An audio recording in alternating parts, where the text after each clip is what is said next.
Good morning. Oh, headache. I should put my sunglasses on. Bright light.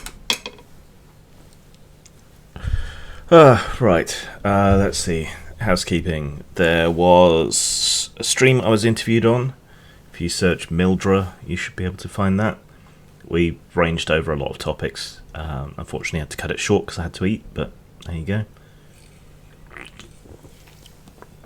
Still pretty down. Not too particularly keen about being on camera at the moment, but here I am anyway. So, count your lucky stars, I guess. Yeah, so because of that, not a lot happening. I'm just doing the kind of bare minimum of stuff that I need to do. So, yeah, don't expect a lot out of me this week. There's a new Gather Cole short story on talesofgrim.wordpress.com. Might be a board game out this week, possibly later today. I don't know. Videos this week. I got some thoughts about representation in games and media, prompted by playing Pokemon Sword and the last Doctor Who episode. So that'll probably be along, but I don't know if we'll be doing videos every day this week. It's not a lot of news because I don't give a shit about the Oscars. So yeah, there's not a tremendous amount to talk about. I mean, I could fill up the gap by listing off companies that are in trouble or going under because of Brexit, but you know, if people cared, they would already be aware of that, I suppose. Norton is going under. I've got one story, I think, about Brexit impact because it was interesting and significant, but yeah, let's get on with it. So we were hit by storms over the weekend. Not so much down here. I'm in from the coast a fair way, but even so, there was quite a bit of damage around here. A sharp right turn sign was buckled and twisted. A bunch of trees or branches have come down. The cricket screen over the recreation ground behind me, that fell over and got smashed. Someone's horse box had a tree fall on it. Fortunately, no horse inside at the time. Though I hate horses. I wouldn't wish that on them. Yeah, not too bad here. Pretty bad a lot of other places, particularly west coast of the UK. Pretty heavily buffeted, and there's all kinds of pictures of stupid people on the news, like taking their kids out on walks when there's waves coming over and all kinds of nonsense around Blackpool Blackpool and stuff. I'll get to questions and any comments or anything at the end, as per usual. Yeah, it's supposed to be a once-in-a-century storm, but the last time we had one this bad was only 2013. So climate change doesn't just mean things get hotter. It has all kinds of other effects, such as putting more energy into weather systems, such as storms, making them more common and making harder ones more common. Interesting. That got me thinking, actually, because I've been rereading Lazarus Churchyard, which is why I've been using him as an avatar, and rereading Transmetropolitan. And I think those two stories intermingle. I think Lazarus Churchyard leads into Transmetropolitan because they both mention ruin storms, which is sort of really over the top storms that scour the landscape and smash up a lot of the old world in the settings. And they're both mentioned, one at the end of Lazarus Churchyard and one at the beginning of Transmetropolitan, which makes you think. Something to ask Boron Ellis if you see him around anywhere. But yeah, this is going to be the new normal for a while. There was also an interesting website that showed how many places in the UK are now at threat of annual flooding. You could pretty much say goodbye to East Anglia. You know, singular events like this are anecdotal. They don't actually prove anything about climate, but they are becoming more frequent. They are becoming more powerful. There's all these other effects and so on that you have to consider, and that we have to move at the absolute bare minimum to mitigate this kind of damage. But nobody cares. Or at least it's very hard to make people care. Coronavirus, this is obviously dominating the headlines a lot of places. There's more cases that have been confirmed in the UK, and the UK has declared the coronavirus a serious and imminent threat to public health, and has given itself new powers to fight the spread of the disease, which is a little concerning. The UK government can now forcibly quarantine people or send people into isolation, and they will not be free to leave under their own recognizance under these new measures. But the actual threat level, current threat level, announced by the Public Health England organisation is still moderate. The problem with the disease is not its current deadliness and issues. The problem is what it could be. And the further it spreads and the more people become affected, the larger the population that's affected, the more chances for mutations and so on occur. So this is all really about preventative care. So while those powers might seem draconian and a little preemptive, shall we say, I wouldn't worry yet too much. I'm sure the conspiracy theorists are going buck wild about it. They're already trying to claim it's a bioweapon and things like that. And governments taking powers to isolate people and quarantine them is probably going to set the cat amongst the pigeons on Conspiracy Tube, but these are just really preventative measures. The total number of deaths in China is now about 900. But there have been more than 40,000 cases of the virus globally, mostly in China. Only 4 so far in the UK, though I saw some reports saying 6 confirmed cases in the UK earlier this morning.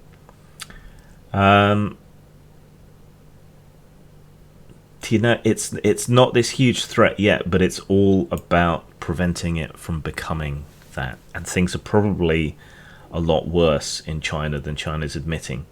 On the one hand, we're lucky that the disease started in a relatively totalitarian state, because they can take the kinds of drastic action like completely shutting down a province or quarantining a city and so on that can be necessary if there's a really harsh disease on the rampage. On the other hand, you've got to worry about the human rights of the people being affected, and also they're not honest about just how bad it is.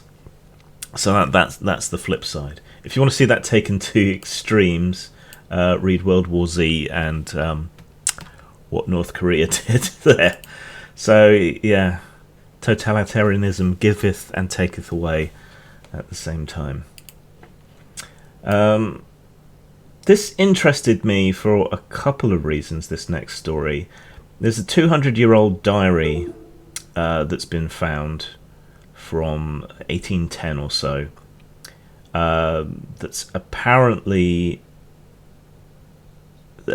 talks about quite a lot about homosexuality in that period. And obviously we think of people back then as not being particularly tolerant or welcoming, though acceptance and tolerance of homosexuality has waxed and waned throughout history. If you go back far enough, you can see the Greeks and the Romans being pretty tolerant and okay with it, and then Christianity and Islam not being particularly tolerant and okay with it. British society, if you were of the nobility, if you had money, people would be relatively accepting of it. If you were poor, not so much. And then the prudery at the end of Victoria's reign can be sharply contrasted with the permissiveness of the early parts of Victoria's reign. And a lot of people just didn't care as long as you kept it quiet and out of the public eye. I mean, we all know the stories of Oscar Wilde and so on. And this is a diary. It's it's the very definition of anecdote rather than data, but it does challenge some of these perceptions of what ordinary people thought or felt about these sorts of things. And this diary, provided it's genuine, everyone remembers the Hitler diaries, if it's genuine, seems to show someone with a very modern attitude towards homosexuality, saying it's something that's innate, that shouldn't be punished by death, that it's just about who and what someone is, which is a relatively enlightened view of the time, and in contrast to the way we view people's attitudes from those times. And particularly, we tend to get material from the clergy that tends to survive and last. Material from nobility and the wealthy, that's stuff that tends to survive and last. This is just a farmer's diary from West Yorkshire in 1810. It's innately and inherently unusual. We can't take one view to be indicative of what the society was like, what the culture was like, but it's still interesting. I'm just adding all these provisos because when something is in accordance with our own views, people tend to lend it a great deal more importance than it probably should have. So people are going to run with this in the same way that they've run with the idea of shield maidens and Viking female warriors and so on, which did exist but were unusual. But people have taken these sort of singular instances and wound them up into something much bigger than they probably should be, much bigger than the evidence is there for, because it fits with the way they think about the world. It's unfortunate. So I'm not trying to undermine the significance of this sort of thing. I'm just trying to enter a note of caution, intellectual, historical, scientific caution. But it is important and it is interesting because this is just an ordinary guy, a farmer, not a bohemian, not an intellectual, not an artist, not a member of the nobility, not a member of the new rich of the industrializing ages. So it is really interesting. But,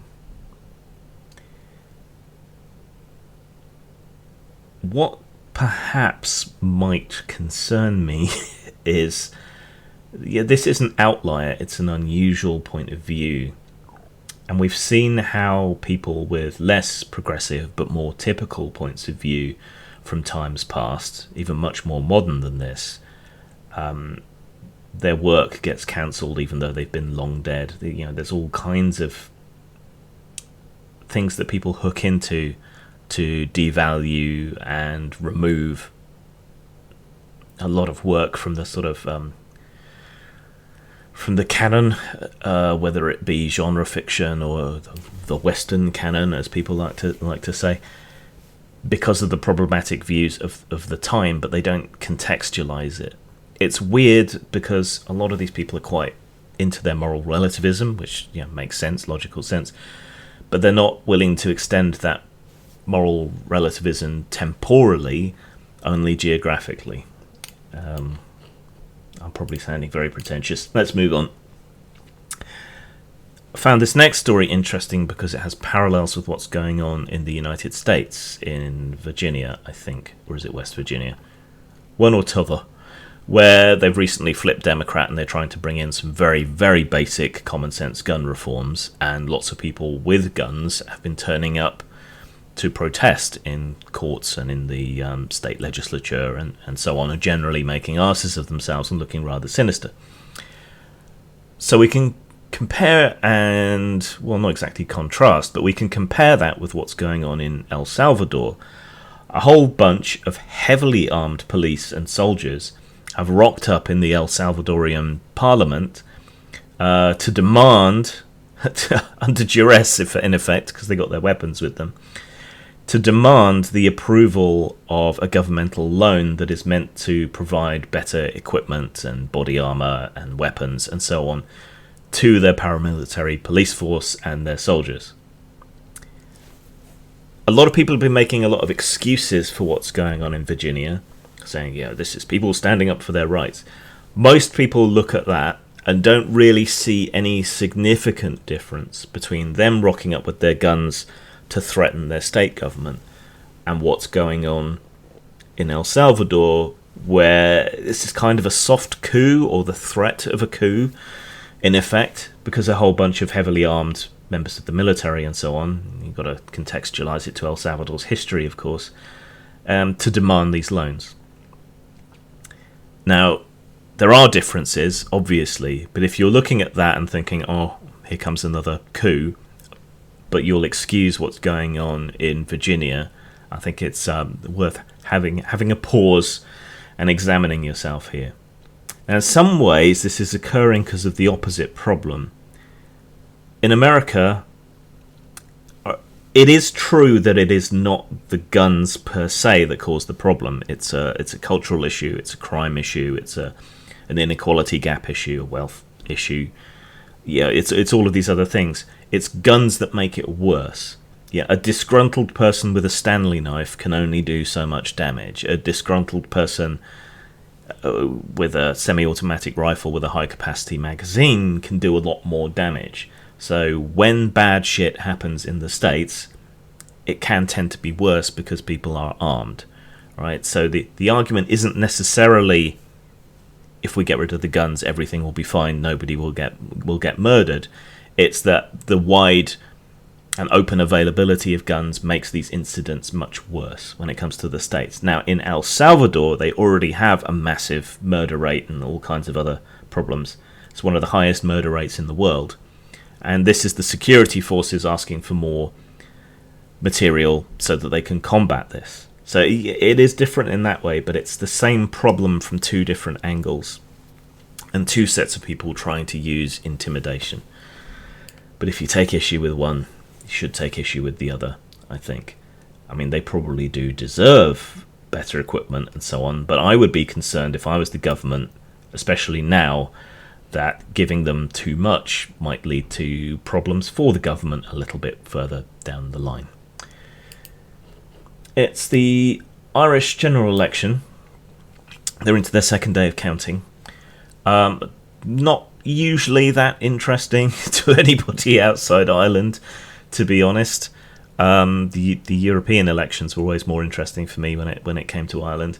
But given Brexit, and given the betrayal of the loyalists and unionists in the north by Bojo, it's more interesting to look at the Republic of Ireland's elections to see what kind of mood is going there. There has been a broad shift leftward in Ireland and to a more liberal, open and up-to-date society. Ireland was one of the few sort of holdouts on abortion rights and so on. That's changed recently.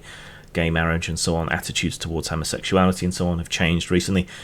Essentially, this is because the Catholic Church is finally sort of losing its grip on Southern Ireland, but sectarianism is still a big issue on the island of Ireland as a whole, obviously. This election, it looks like Sinn Féin, who are the Republican, more left-wing party, and in the north are the political arm of the Irish Republican Army, as was. They've made huge gains and seem to be the single largest party in the Republic of Ireland. They've got 24.5% of the vote, 22.2% for Fianna Fáil, Sorry if I'm mispronouncing that. Gaelic's not my bag. And 20.9% for Fine Gael. So those are the main parties. I think it's the first time Sinn Féin has ever gotten the majority of the vote. Counting is still going on, but this is first preferences counted. So it looks like no one will have the majority needed for an outright rule in Southern Ireland, but it does look like it will be a shift leftward and a shift towards more unification and a more Republican point of view in Southern Ireland. And then that will have a knock-on effect in Northern Ireland, and this adds pressure to the British government when it comes to Northern Ireland. It's just interesting to see how it all shakes out. That Brexit hasn't been a big issue for the Irish election. It was like only 1% of voters were that concerned by it. But that doesn't mean that this isn't going to have an effect on the politics of Northern Ireland and the politics of the UK, which it very much will. And I think it's indicative of the way things are sort of falling. So, will Ireland reunify? That's the big question. Not anytime soon, I don't think, but it's definitely gone up the agenda, just like Scottish independence has gone up the agenda. And there's only so much the British government can do pushing and shoving on these issues. Interesting times ahead, I guess. Oh, bleeding. Not good. Not been sleeping well, so a bit of a breakout. I do apologise. This was interesting.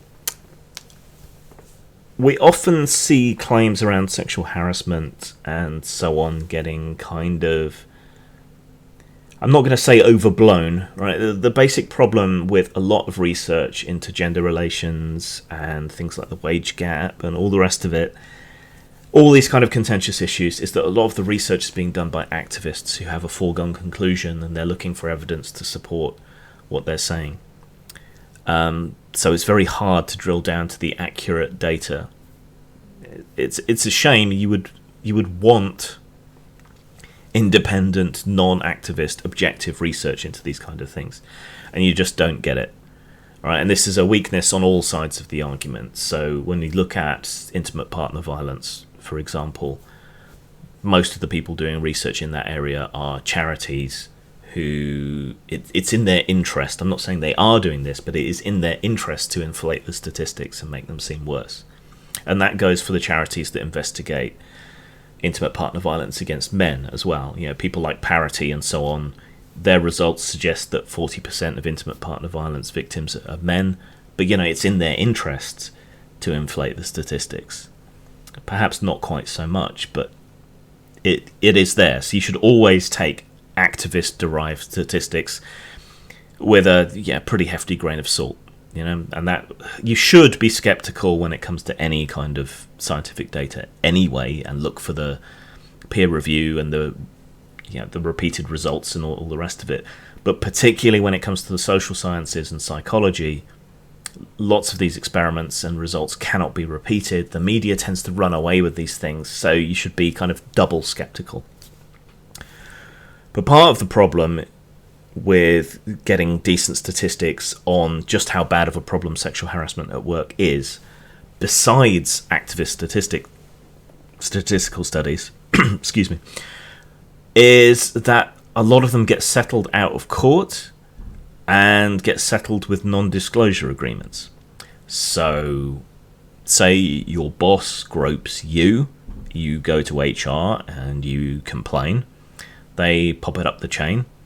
The boss gets a reprimand, perhaps, and we would rather this not go to court. You know, terrible effect on the reputation of the company. Blah blah blah blah blah. How about we give you a nice fat check to shut up and sign this, which says that you won't tell anybody about what happened. You know, and a lot of people, quite understandably, will take that offer, and they will say, fine, okay, I won't talk about it, better not happen again, sign here, right, you give me a nice fat wedge of cash or whatever else the case might be, some kind of other compensation. This is normal.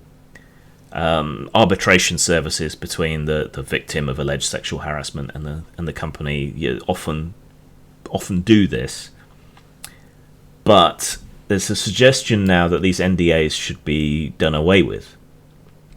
So you would no longer be legally gagged from talking about any sexual harassment that you've suffered. This is coming from an arbitration service called ACAS. Arbitration services will typically be the ones to negotiate these kind of deals and so on, so it's fairly significant that ACAS has come out and said this. Because they're coming out to say this because they're taking the side of the complainant in this instance. So the news has reported on victims coming forward that have alleged appalling abuse by high-profile figures who've then used NDAs to try and silence whistleblowers. So NDAs, if you're a gamer at all, or you work in any creative industry, you know what an NDA is. Basically, it's a legal restriction on you talking about a game or work that you've done or intellectual property that you're helping develop, things like that, so that other people don't get to hear about it. That's how we normally encounter NDAs. They don't necessarily have a great deal of legal power in a lot of instances, but in this, they do. So if someone breaks their silence and says, I suffered sexual abuse at such and such a company, they can then be sued for breach of contract. So ACAS is suggesting that this not be allowed anymore. That the law should be changed so that you cannot be silenced on any sexual harassment and so on that you've suffered. That would be a good thing, because that would take us a lot closer to genuinely knowing exactly how much of a problem this is, and also, to an extent, redressing the balance so that we know how many men get sexually harassed at work and so on. So anything that gets us to more accurate statistics, non-activist statistics. I mean, in this case, we'd be looking at things that pass at least a basic legal standard. That's great as far as I'm concerned, because you can't make a correct or accurate action without access to the proper data. And that's a big problem. Right, I'm indulging myself with a couple of Brexit stories, and then we'll do something else just before I end. I told you there wasn't much news today. A friend of mine's dad used to be a fish farmer in Scotland, farming salmon in the lochs there, which are pretty much bang on suited for fish farming. Scottish salmon is a huge export, particularly from Scotland. British salmon, particularly Scottish smoked salmon, is considered a delicacy in huge amounts of the world. Makes a lot of money, and a lot of pioneering fish farming took place around salmon fisheries and so on. Brexit looks like it's going to fuck them pretty severely. The chief executive of the Scottish Salmon Producers Organisation, SSPO, said that the government's come to them and told them, you need to prepare for trade barriers with the EU. The amount of red tape that could come about because of Brexit could pile on 9 million of costs and delay the speed at which smoked salmon can be passed along. Could go through the supply chain. And smoked salmon, the smoking process is a preserving process, but even so, the fresher the material, the better. And Scottish salmon, it's even been flown over on jets to people to get it to them quicker. When Concorde was running, sometimes smoked salmon would be sent on Concorde to the States so that people could have it that fresh. They were willing to pay that much money for it. But this is likely to cause all manner of problems and really cause issue for Scotland. Duty and other issues around the production of whiskey are also likely to disproportionately affect Scotland, which the kind of luxury exports, so salmon, whiskey, tweed, things like that, they're quite big and important to the Scottish economy, and they stand to be disproportionately slammed by Brexit. So just one of many stories that are showing the impact that's going to happen.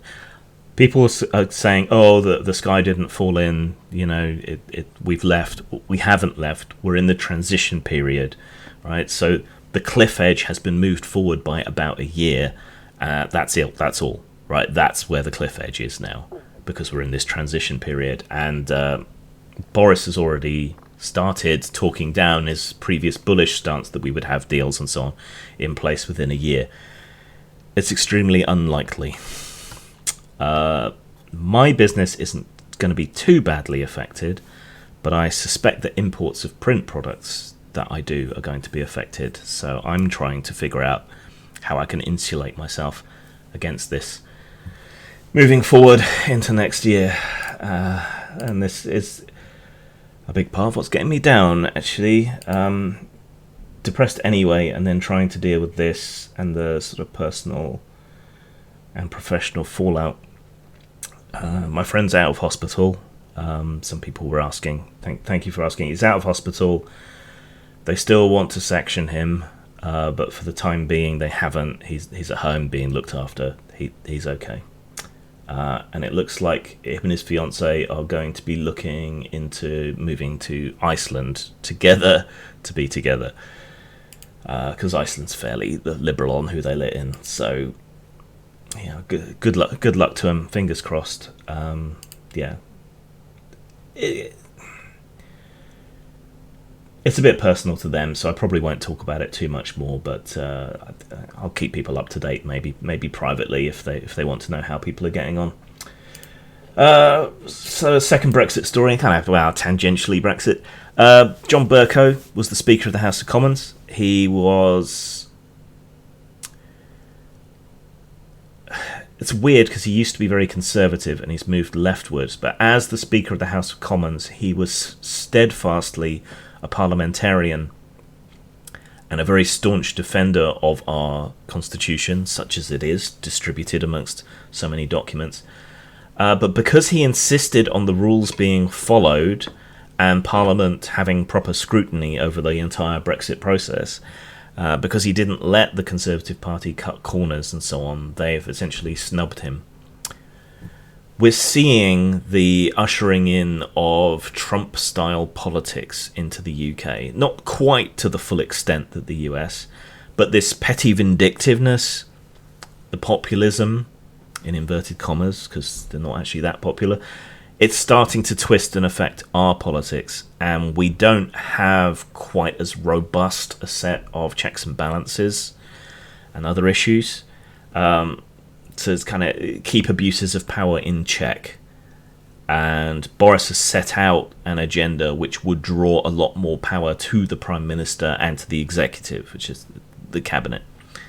And he's appointed people who haven't been elected at all to the cabinet from the House of Lords, which is another issue. I guess the silver lining to all this is it may create appetite for genuine electoral and constitutional reform here in the UK. But one of the ways in which this Trumpian politics has expressed itself is in the snubbing of Bercow. It is convention, which is part of the problem. Most things run on convention rather than law. But it's convention that a retiring speaker, as Bercow is, gets sent to the House of Lords. They get a peerage, essentially. Now, whatever you feel about the House of Lords and how undemocratic and so on it is, this breach of convention is obviously petty and vindictive, because he wouldn't get out of the way and just allow the executive to ride roughshod over Parliament. He insisted that the Constitution of the United Kingdom be upheld and that Brexit be held to parliamentary scrutiny. You know, whatever you think, one way or the other, he was doing his job absolutely 100%. And even though the outcome in the end wasn't great, I think if anyone deserves honours, I think it's Bercow for what he did and his services to the Constitution. But we'll see how things go there. Okay, wrapping up. You may remember an old story about Apple slowing down old iPhones. So they were essentially building in planned obsolescence, but using updates to gradually slow down your phones, make them less useful, less powerful, more error prone, slow down the processor and so on. And they've lied and said they did it to prolong the life of these older devices. but courts have decided that this isn't true, and Apple has been fined 25 million euros, obviously nothing out of their budget, but still, for deliberately slowing down the phones. So their excuses didn't wash in the courts. They've had a hefty fine by anyone else's standards, but obviously not by Apple standards. Watch out for more of this kind of thing, this planned obsolescence or this controlled obsolescence. There's going to be a lot more of it going on. And we've already had issues with like robot hoovers and so on coming from China, where they have spyware built in.